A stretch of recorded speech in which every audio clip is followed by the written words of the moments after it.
Can we start? Am I audible? Yeah. My name is Ganesh. I used to work in a company called Xenia Systems, and I worked with Madhukar for 2 years in there.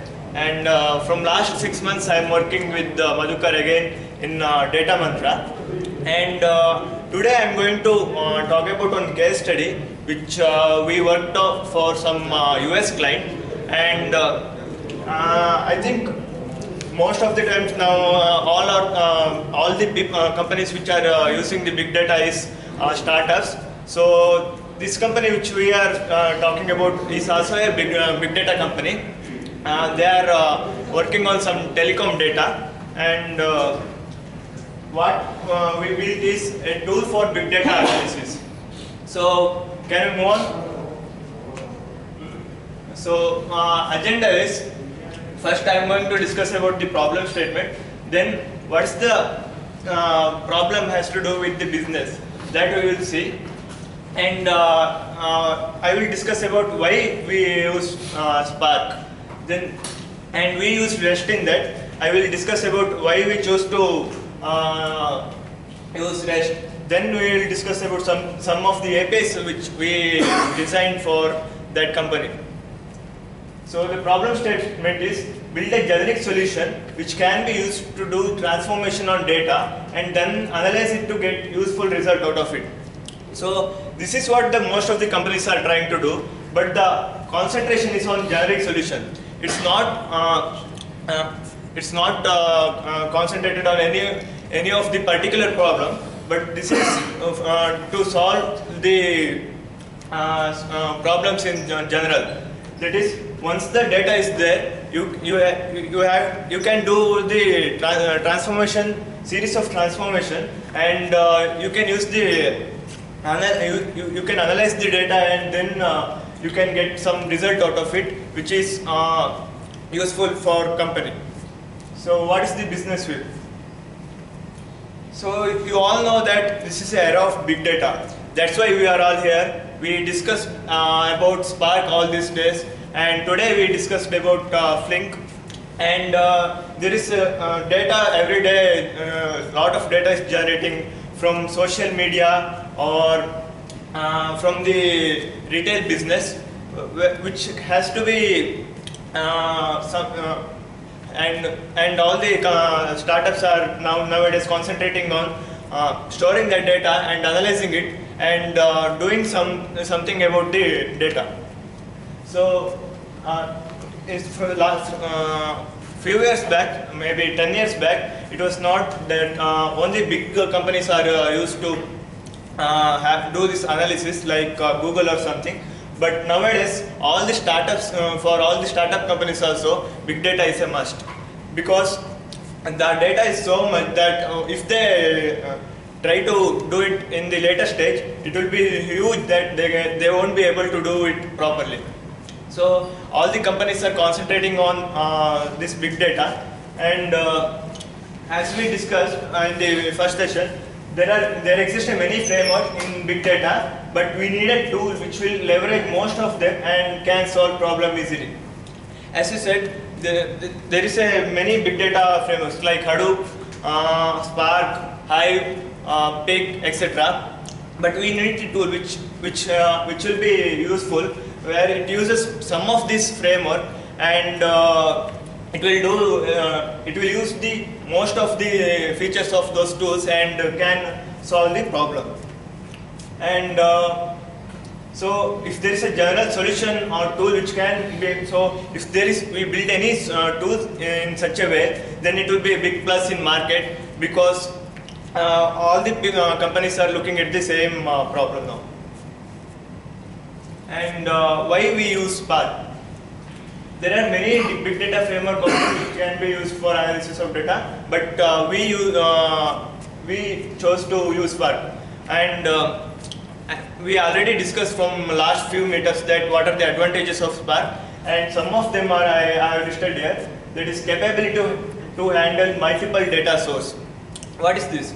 Data source means data can be coming from CSV, JSON, or many other sources. And in Spark, some of the sources like JSON, Parquet and all supported by Spark core itself, and some of the sources like CSV and all is there in the Spark packages. You can go to sparkpackages.org where you will get many data sources and you can use them. Easy binding with the external data. What's the meaning of this sentence? When we say we are using the Spark, the abstraction level of Spark is RDD. So once the data is coming to the Spark, the logic remains the same because we are doing the operation on the RDD level. So wherever the data coming from, it is easy for the developer to build a logic on that data. Good support for machine learning through Spark ML and Spark MLlib. There are two libraries in Spark, Spark ML and Spark MLlib.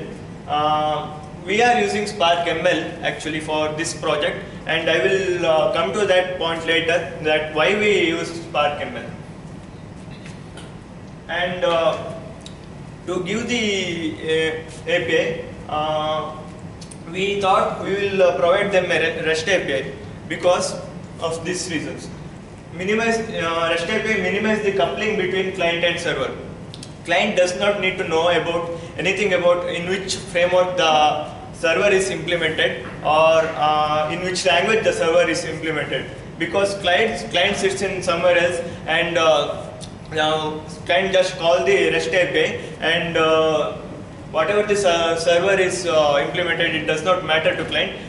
Server will process the request and it will give back the result.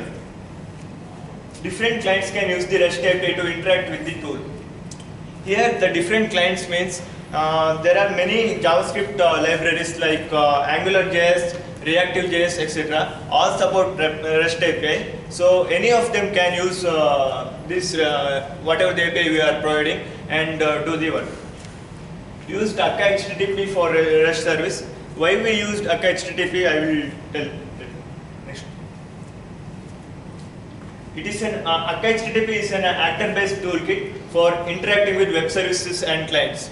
And why we chose Akka HTTP is it is also written in Scala. We use Spark and that is written in Scala, and both Spark and Akka HTTP use the same configuration management library, which is type safe. So we chose to use Akka HTTP.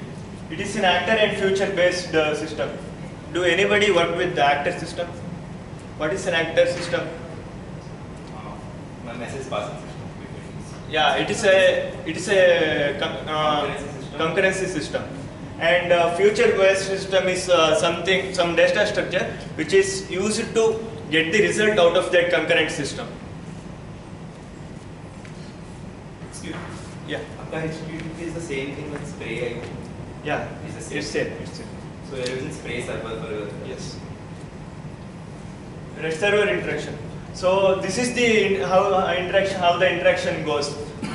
From the client calls the REST API and to the REST server, and REST server forwards that call to the corresponding API in the Spark cluster.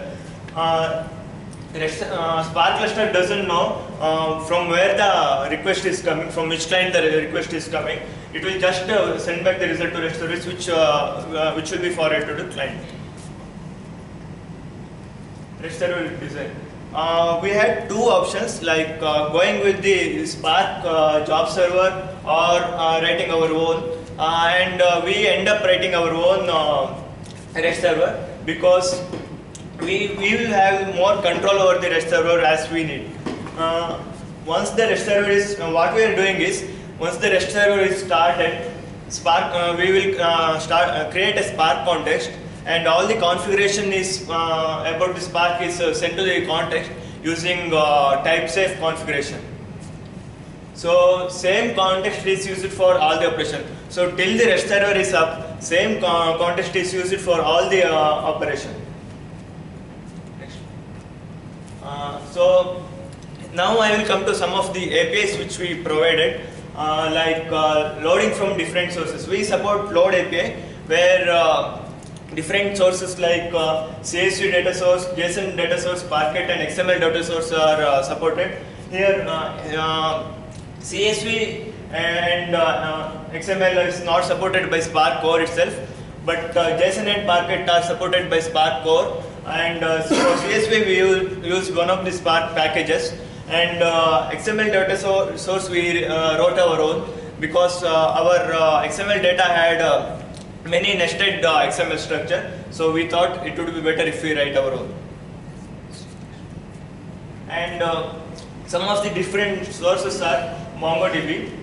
MongoDB is an NoSQL database with the document storage, and Kafka is a message passing system. JDBC we support Oracle and MySQL as of now, and we support Cassandra, which is a fast, scalable, distributed database management system. Okay. We also support transformation. In big data world, the data which are coming to the system cannot be used as it is, because there are many things like many of the data will be null values, or there will be many missing values in the data, or for some of the operation there need not be any, all the columns need not be there for the operation. So we have had to support transformation. So what are the transformation we have supported are? We support, I am only listing some of the transformation, not listing all the transformation, and we are supporting cast. Cast API, what it will do is, it will cast the data type of a column in a data frame to the specified data type. And filter we support normal condition like column A greater than, select all the columns where they select all the rows where the column A is greater than 1000, like simple condition like that, to the, and select all the columns where column is greater than 1000, and add a column for all those rows whose value is column A plus column B. Such complex formulas also we are supporting. And if we are doing analysis, we have to have aggregation in supported. So we use we give all the APIs for max, min, sum, median to find max, min, sum, median, etc. And in big data, it is common that not all the data are present in a single data set. So we provide joins where two or more data sets can be joined and then can be analyzed. So, and as I already told, we use Spark ML for machine learning. Why we use Spark ML is, Spark ML is based on a higher level. Spark ML provides a higher level API which is built on top of the data frame. But MLlib is built on top of the RDD, whose performance is not as much good as Spark ML. So we went ahead with the Spark ML, and we provided the provide the REST API which will talk to the ML APIs in the Spark. We did not write any of the algorithms ourselves. We just called Spark ML APIs through the REST APIs.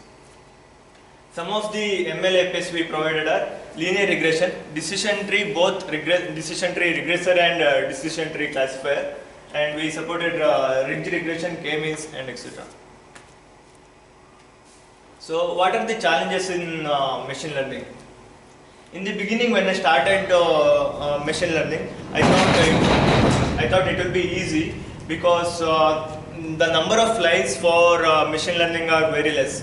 But when I started to implement, it felt that it's very difficult because some of the APIs are for each of the machine learning are very different, like syntax are very different, and it is very difficult to write a generic code because, for example, let's take one method called train model. It will take a data frame, but data frame is typeless. So, but for each of the algorithm, the data frame expects a specific type of column names. Sorry, specific data type of in a column. So it was very difficult to check that type and validate it. And one more thing was, not all the APIs are documented properly. It is very difficult to get documentation or some blogs about the Spark ML. ML, if there was many documentation, but Spark ML, it's still maturing, and it was very difficult to get the documentation. And so once we done all the transformation and analysis, we should have some way to store it. So we also support Save API, where we support text format, JSON format, Parquet format, and MongoDB and Cassandra also we save. Pipeline and scheduling. Here, client wanted not to execute each of the transformations separately. What they wanted is, they wanted to fit those transformation together and execute together. So we gave pipeline API, and once we gave the pipeline API, we could also give the scheduling, because they can do this pipeline and they can schedule it any day they want and do the analysis on time basis. Summary is, no solution will be able to solve all the problems, but it's better if you build a tool which is generic enough, which do such transformation and analysis, and based on the data we can write our own transformation and analyze on that, ML algorithms on that, so that it can solve the problems. That's it.